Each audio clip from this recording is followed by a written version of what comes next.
Mikor a világra jövünk, hiszük könnyű az életünk, pedig nem. A létünk a mi kicsi börtönünk. Próbálunk, de nehéz innen megszöknünk. Sokszor lefelé van a mi útunk, de tudjuk, ez nem a mi irányunk. De muszáj mindig előre haladnunk. Mi vagyunk a saját, erős akaratunk. Vannak sokan, akik beszólnak, vannak, akik sokszor bántanak, de ne engedj a bántó szónak, csak vannak, ha rád átkucolnak. A sokkamú pózer csak képmutató majom, akik azt hiszik, ők az én legnagyobb bajom. Csak arra kérlek, ébredj fel, te nagy barom, ne akard megtudni, mekkorát csap az én balkarom.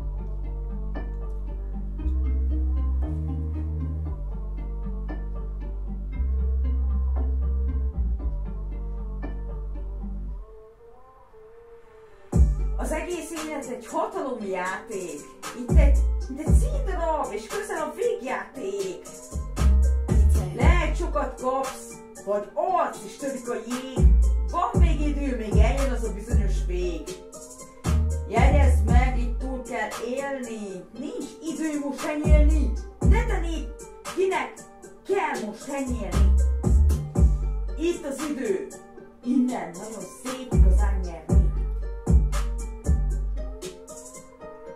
Ha érzékeny vagy, kihúnyolnak a gyenge, akkor beléd rúgnak. Kemény vagy egy bugónak, ha őszinte egy taplónak hívnak, hiába érzettel vagy a nagymenő.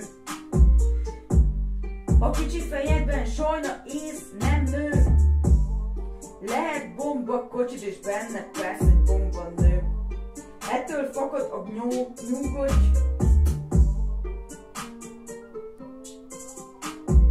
ettől a farkad nyugodj meg, mégsem nő. Jogos most a kérdés, mi lesz a következő lépés? Soha ne légy csak egy repedés, hanem a Himaláján egy őszinte jelenés.